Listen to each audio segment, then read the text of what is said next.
is a far too common occurrence anymore to pick up a newspaper in the morning and read about another scandal, another investigation, another shady deal.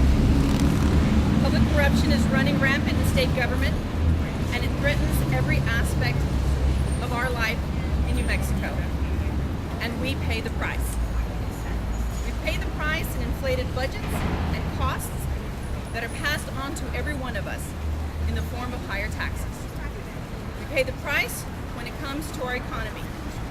Special deals are given, and the insider deals are given, and other breaks. These deals hurt honest businesses and drive jobs out of the state of New Mexico. We pay the price when schools are robbed of the resources they need to educate our kids. I'm standing at this courthouse for a reason. This building, this very courthouse, is where Manny Aragon used his position in the state senate to steal millions. It's an example of the corruption we must root out. It's an example of an attitude that we must get rid of, that this is acceptable. We must pass reforms that get rid of the corruption in state government. There are 6 aspects to my plan, and I will provide the framework to do just that. They are: number 1, providing meaningful enforcement and treating public corruption as the crime that it is. Number 2, eliminating conflicts of interest. Number 3, reforming political campaign financing. Number 4, significant lobbying reforms. 5, passing reforms that lead to both an open and transparent government. 6, cleaning up government by reducing its scope and size. Nothing kills jobs like a big and corrupt government. First, we must identify and eliminate conflicts of interest. No one should be in state government seeking a personal gain for themselves and reward themselves simply because they work for the government. All appointed members in my administration will file personal financial disclosure forms. Many of these exempt employees wield tremendous power, and the public deserves to know that these employees are serving their interests without any conflicts. We must also enact reforms to ensure that conflicts are rooted out of the capital outlay process. Specifically, legislators should be prohibited from making any appropriation. Specifically, legislators should be prohibited from making any appropriation that benefits any private company or entity where the legislator has a financial interest. Second, we must do a better job at policing the campaign finance system to root out pay-to-play corruption. Right now, the Secretary of State is required to examine at least 10% of campaign financial reports. Those results need to be on the web.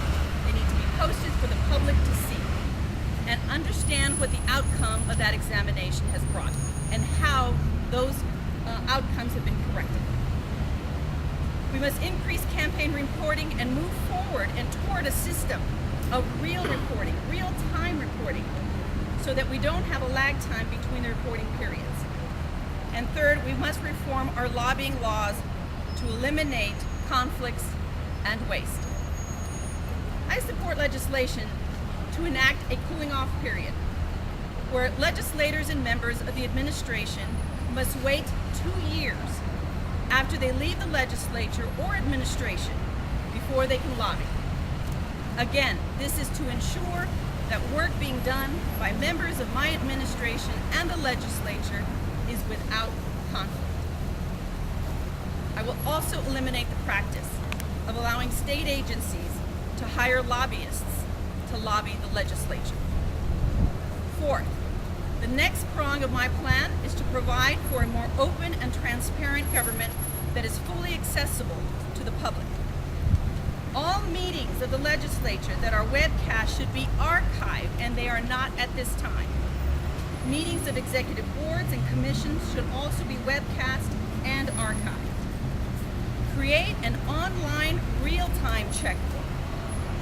I will model my plan after Missouri's award-winning operation that provides a true real-time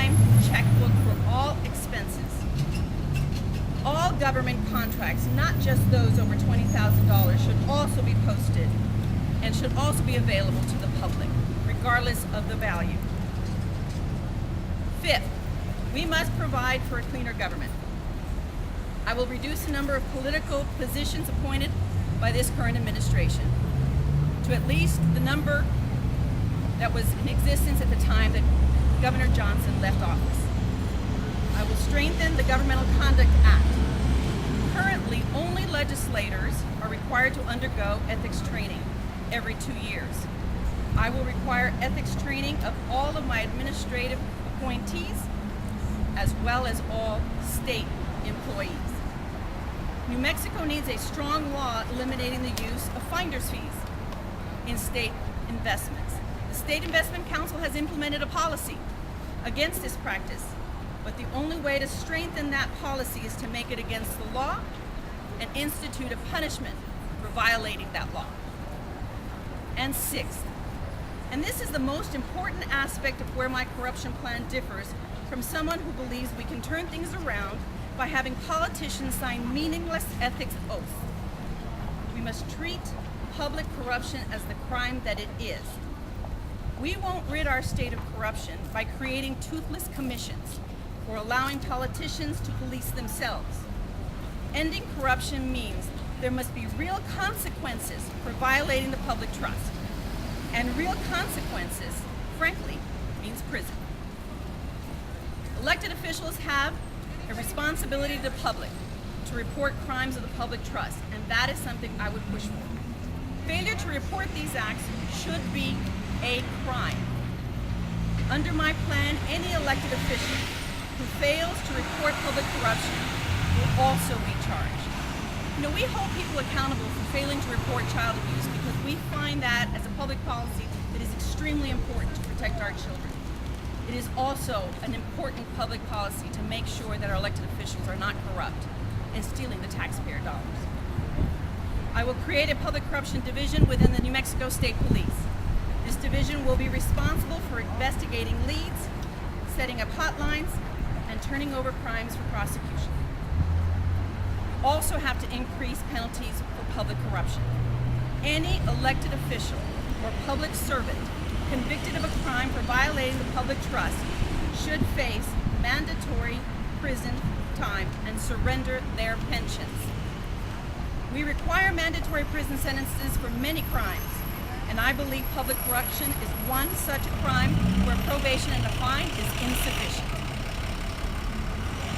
We'll send a clear message. Commit public corruption, and you are going to go to prison.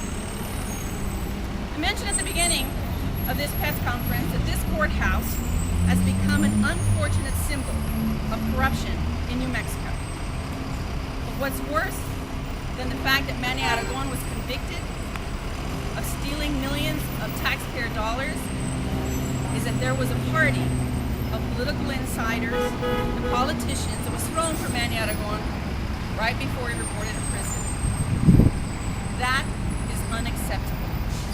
They celebrated a thief. We must change that attitude